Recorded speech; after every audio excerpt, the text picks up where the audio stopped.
All right, Shalom. I want to start off by giving our praise, honor, and glory due to Yahweh, Bahashem, Yahweh Shai, Bahashem Rakakwadash. I'd like to give double honors unto the apostles and the artists of great millstone, where I learned this truth from. And I'd like to say peace and salutations unto the hopefully elect. And today, it's August.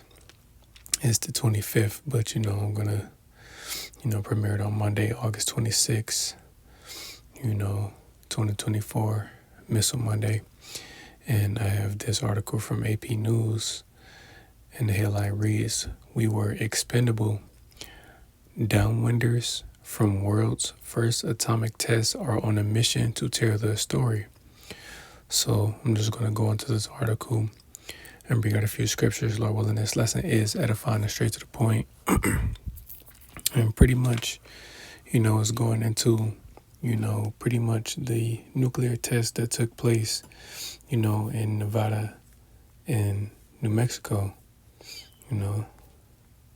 So to get into it, says Los Alamos, New Mexico, said it was the summer of 1945 when the United States dropped atomic bombs on Japan, killing thousands of people as waves of destructive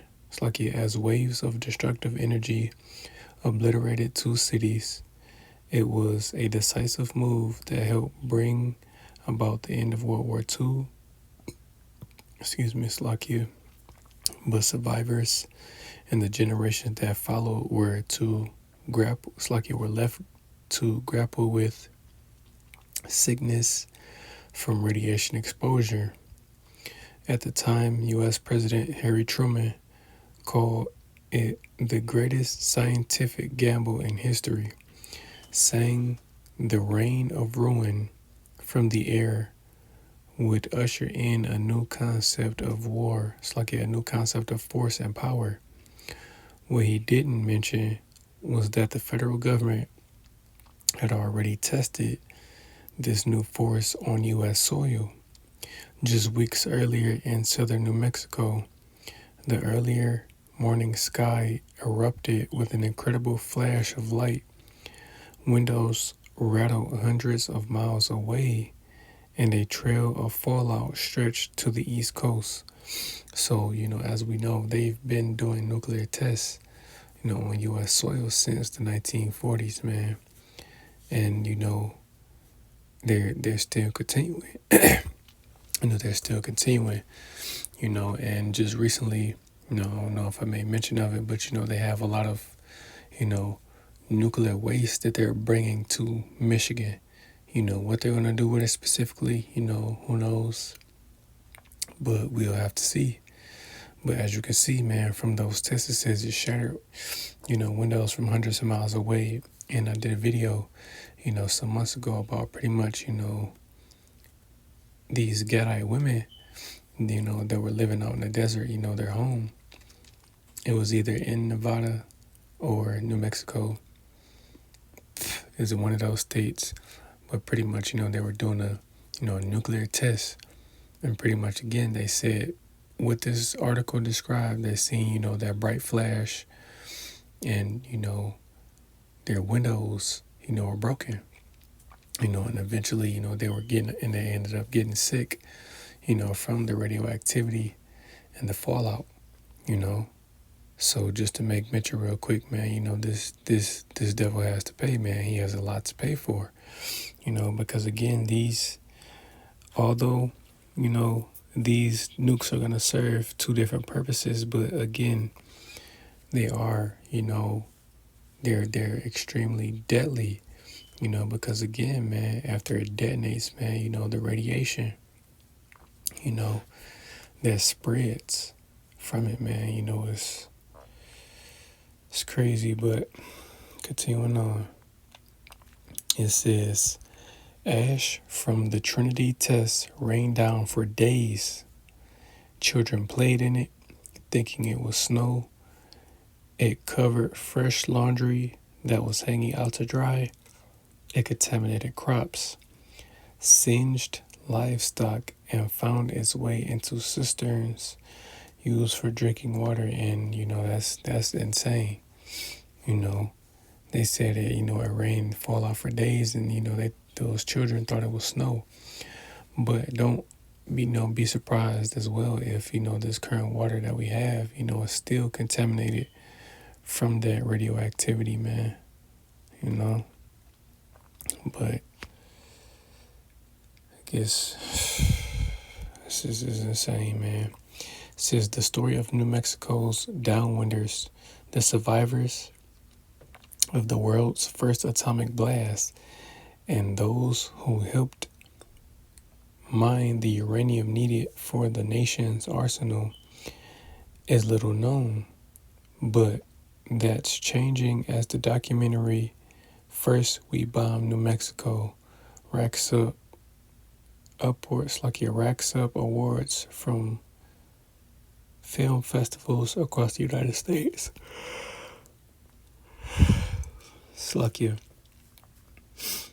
says it's now screening in the northern New Mexico community of Los Alamos as part of the Oppenheimer Film Festival. It marks a rare chance for the once secret city that has long celebrated the scientific discoveries of J. Robert Oppenheimer, the father of the atomic bomb, to contemplate another more painful piece of the nation's nuclear legacy. And again, man, that guy that they mentioned, Julius Robert Oppenheimer, he is an extremely important figure, because again, as he stated, for those that have not seen the movie Oppenheimer, I would recommend seeing it, because again, it goes into, that test that they were doing out in the desert, man. And again, they deemed this man the father of the atomic bomb, because this technology went from, atomic bombs, hydrogen bombs, ultimately to ICBM, intercontinental ballistic missiles, because again, they have to fly, those two bombs, Fat Man and Little Boy, over Japan and drop them. Now, these missiles can just be launched from one end of the earth to the other, just simply with a push of a button,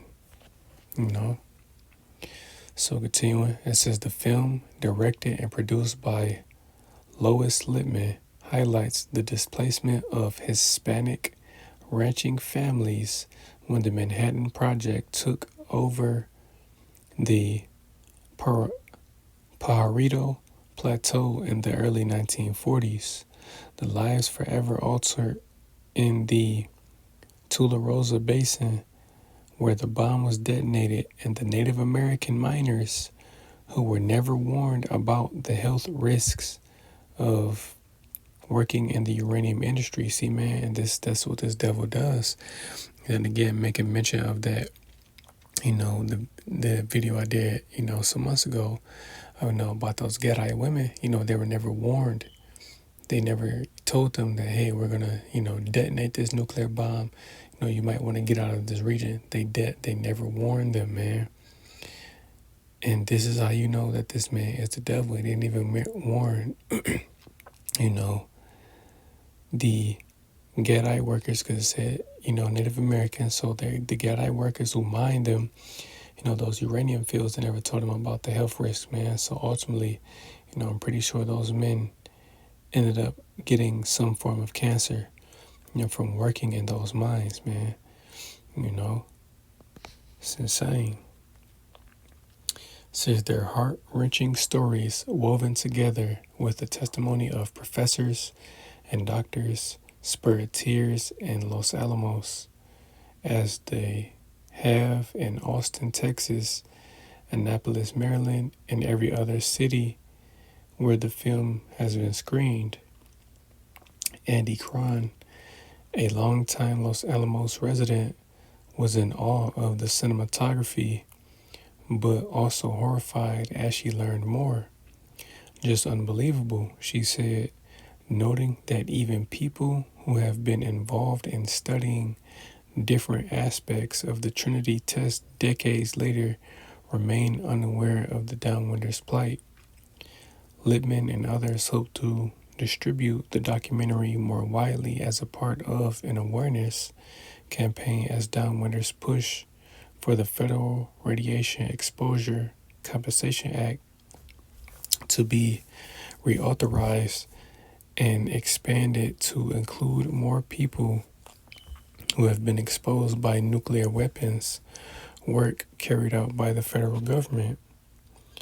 Since over the past 10 years, Lippman has followed Tularosa Basin Downwinders Consortium co-founder Tina Cordova as she has appeared before Congress, held countless town halls, and shared meals and prayers with community members. Lippman expressed her frustration during the premiere in Los Alamos, noting that despite testimony about the injustices that followed the Trinity test, the federal government has yet to acknowledge its failures in recognizing the damage that it has done nearly 80 years ago, and they're not going to, they're not going to acknowledge their failures, man, because again, this is literally 79 years ago that, those bombs were dropped on Japan, man, in 1945. And again, these tests that were taking place in the 1940s, man, they're not going to acknowledge that. Why? Because they don't give a damn. They knew what they were doing. And then especially, those of our people that were involved, so-called Native Americans and Hispanics, man, they don't give a damn. They don't care. And then again, it's only going to get worse because I didn't even, read this whole article, but, it just shows you, like, this man is the devil. He has to go, So it says, as the film notes, there were about 500,000 people, mostly Hispanics and Native Americans, Northern Kingdom. So it could have been, most likely Ephraimites, and Gadites, said living within an 150-mile, 241.4 kilometer radius of the blast. The area was either remote nor unpopulated, despite government claims that no one. It's like they didn't put that, but despite government claims that no one lived there and no one was harmed. In the film, Cordova, a cancer survivor herself, tells community members that they will not be martyrs anymore. Her family is among many from Tularosa to Corozzo who have had mothers, fathers, siblings, and children die from cancer. Yes, from all that, nuclear fallout and radiation that is still out in that region, in Los Alamos, New Mexico, and even out in the desert in Nevada, man. There's still a lot of nuclear activity out there. And even where the exact location, I think where the Manhattan Project took place, those buildings that, they erected, just to see how the blast would impact it, I think, they're still standing. And people go there, to tour them, but, it's still, nuclear activity out there to this day, man. So I'm just going to finish up. It says, they counted on us to be unsophisticated, uneducated, and unable to speak for ourselves. We're not those people anymore, Cordova said. I'm not that person. You're not those people. The U.S. Senate passed a bill earlier this year that would finally recognize downwinders in New Mexico and in several other states where nuclear defense work has resulted in contamination and exposure. However, the bipartisan measures stalled in the U.S.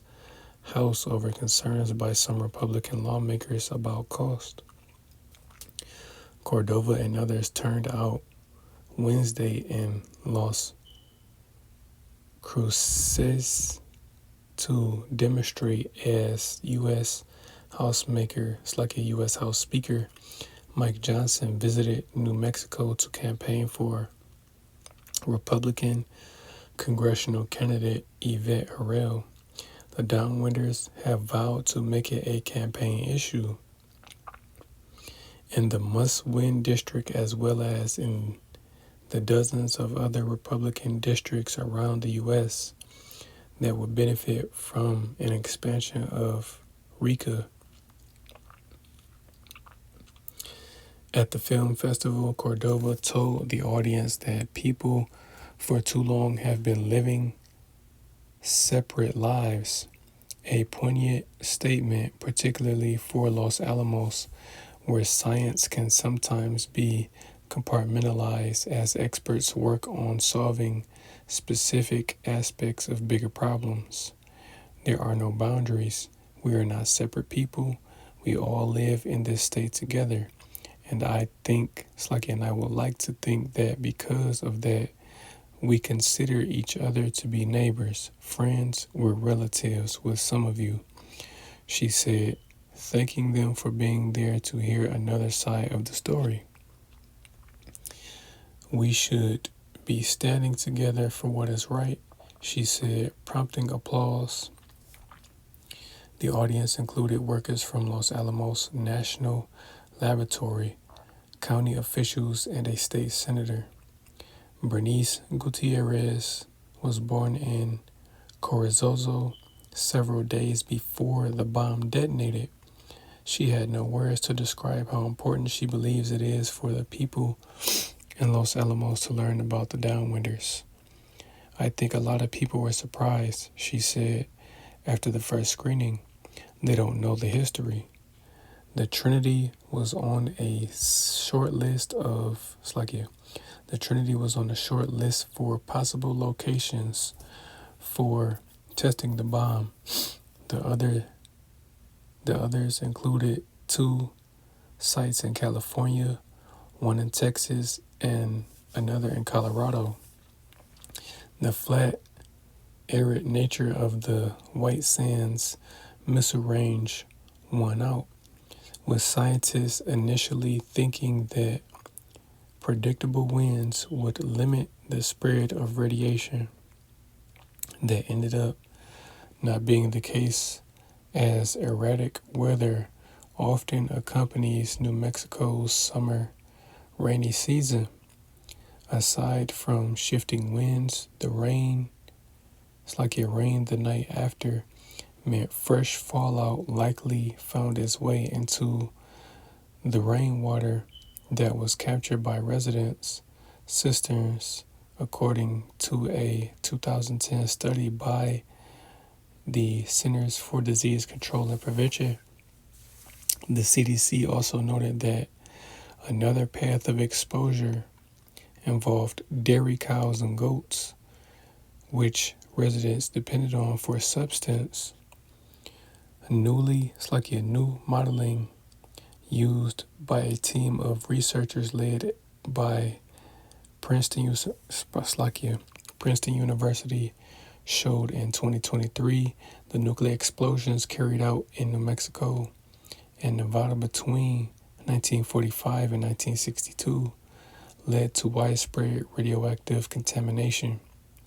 The team reported that the world's first atomic detonation made a significant contribution to exposure in New Mexico and eventually reached 46 states as well as Canada and Mexico.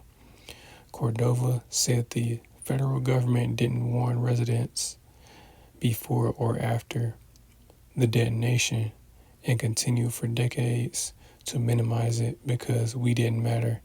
We were expendable. There is no excuse for it, she said. And yeah, man, that just goes to show you that this man does not give a damn about, primarily our people, because again, it said Hispanics and Native Americans, man, those Northern Kingdom Jakes that were out there during that time, and it pretty much went into detail about what happened. There's still, the detonation, shattered their windows, they seen the flash. They weren't warned that, a nuclear test was going on. So, they suffered. from that radioactivity, the fallout, and then they say, it rains, and that, it rains in the summer season in New Mexico. So, again, people that caught rainwater, their water was likely contaminated with, that nuclear fallout, man. And that just goes to show you that this man Esau Edom is indeed the devil that the Bible speaks of, man. And this is just more information being brought out on this man and the wickedness that he's done in the earth, man. Because again, that year and the things that took place in that year alone will never be forgotten. Did a video, about the bombings of Nagasaki and Hiroshima, Hiroshima and Nagasaki, 79 years later, is still being talked about, man, because people are still feeling the effects of those bombs that were dropped, not only on Japan, but even the nuclear tests that took place here in the U.S., man. This man has to be destroyed. So, I'm going to start in the book of Isaiah, chapter 54, and verse 16, and it says, Behold, they have created the smith that bloweth the coals in the fire, and that bringeth forth an instrument for his work, and they have created the waster to destroy. Yeah, the modern smith being, those scientists that are developing these weapons, man. And indeed, they made mention of the father of the atomic bomb himself, J. Robert Oppenheimer. Again, this scripture can be applied to him because he was a smith, man. Even though he didn't do, the physical work of putting the bomb together, man, he still developed, that technology, man. He created the blueprint, for these weapons, and that waster to destroy is indeed, now these ICBM missiles. But again, even then, those atomic bombs as well, man, and again, that's biblical prophecy as well, man. So let me see, let me get the book of Revelation chapter 13 and verse 13. And it says, And he doeth great wonders, so that he maketh fire come down from heaven on the earth in the sight of men. And is that not what he did to Japan in 1945? Did he not cause fire to come down from heaven? Meaning he dropped those bombs on those two cities, Because again, during that particular time, no other, after those bombs were dropped, just like they said, that ended World War II, because again, no nation had that technology yet besides the United States. Excuse me, Slovakia. But eventually, Russia and the United States would get into an arms race, going all the way back to, the mid to late 1940s up until the 1960s, and that's being continued today. You have Russia and America in an arms race with each other, along with other nations as well, but primarily those two nations, because those are the two nations that possess the most nuclear missiles, warheads in particular,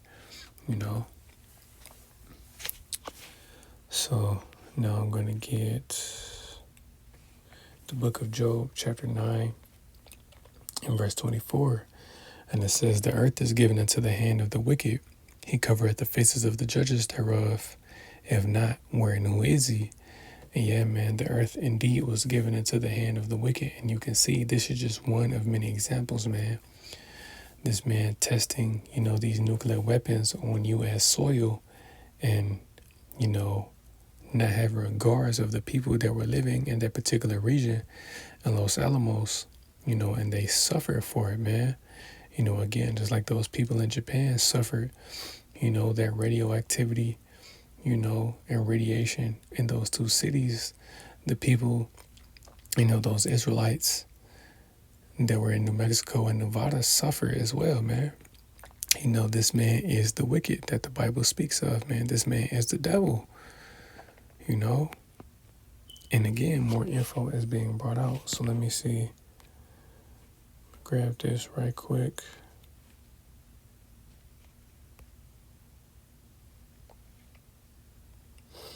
the book of Psalms, chapter 64 and verse 8. And it says, "So they shall make their own tongue to fall upon themselves. All that see them shall flee away." So yeah, man, meaning, they'll make their own tongue to fall upon themselves. You have these whistleblowers out here, you know, and not even just them, but, just Edomites in general that are pretty much pointing out, the wickedness that these people as a whole have done. And again, these nuclear tests in,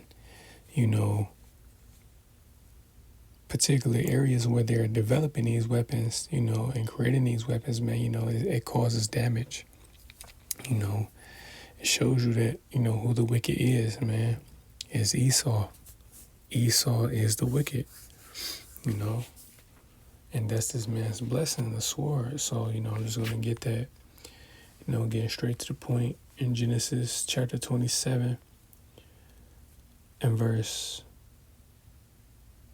I'll start at 39, and it says, "And Isaac his father answered and said unto him, Behold, thy dwelling shall be the fatness of the earth, and of the dew of heaven from above."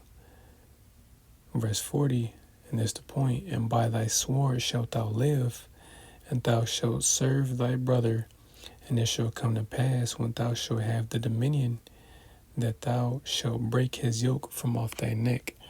And the point I want to make in this particular verse is that this man would rule by way of his sword, man.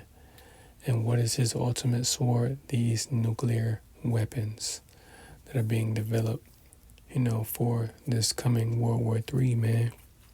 Because every nuclear weapon that is being created is going to be used, man. None of them are going to be spared. So let me see.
I'm going to get Jeremiah chapter 50 and verse 25, because again, ultimately, these weapons are being created are part of the Lord's armory, as it's going to say in this verse.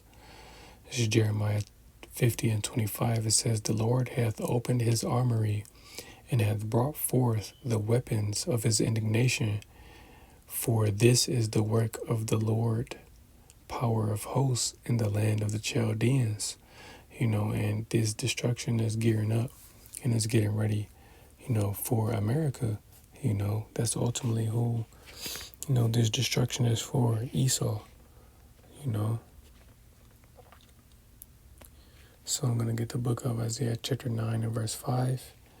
And it says, "For every battle of the warrior is with confused noise and garments rolled in blood, but this shall be with burning and fuel of fire." So yes, that's how this third world's war is going to be fought, man, by way of these nuclear weapons. That's that burning and fuel of fire, man, because you will have ground troops that are going to be fighting, but ultimately this war is going to be fought with these nuclear weapons, man. That's what that's going into, So,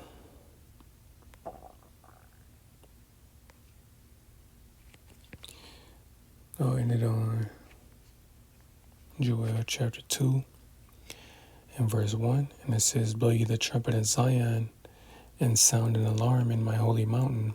Let all the inhabitants of the land tremble, for the day of the Lord cometh, for it is nigh at hand, a day of darkness and of gloominess, a day of clouds and of thick darkness, as the morning spread upon the mountains, a great people and a strong. There hath not been ever the like, neither shall there be any more after it, even to the years of many generations. Yes, meaning, again, all these weapons that are being created are going to be used, man. None of them are going to be left after this war. Verse 3, a fire devoureth before them, and behind them a flame burneth. The land is as the Garden of Eden before them, and behind them a desolate wilderness. Yea, and nothing shall escape them. And yes, man, that's the time that we're coming into. And as it says, nothing is going to be able to escape these, nuclear missiles, man, save the elect. The elect are going to be the only ones that are going to survive, this war, that's going to happen between Russia, America, these other nations, ultimately, between these nations and our Lord Yahweh Shai, but it's nothing is going to escape, man. Anyone that's left on the soils of America is going to be destroyed, either by way of the missiles or from the chariot fire from our Lord Yahweh Shai, man, So, Lord willing, this lesson was edifying. I want to give all praise, honor, and glory due to Yahweh, Bahashem, Yahweh Shai, Bahashem Rakakwadash. I'd like to give double honors unto the apostles and the elders of Great Millstone, who I learned this truth from. And I'd like to say peace and salutations unto the hopefully elect. Till the next time I say you, Shalom.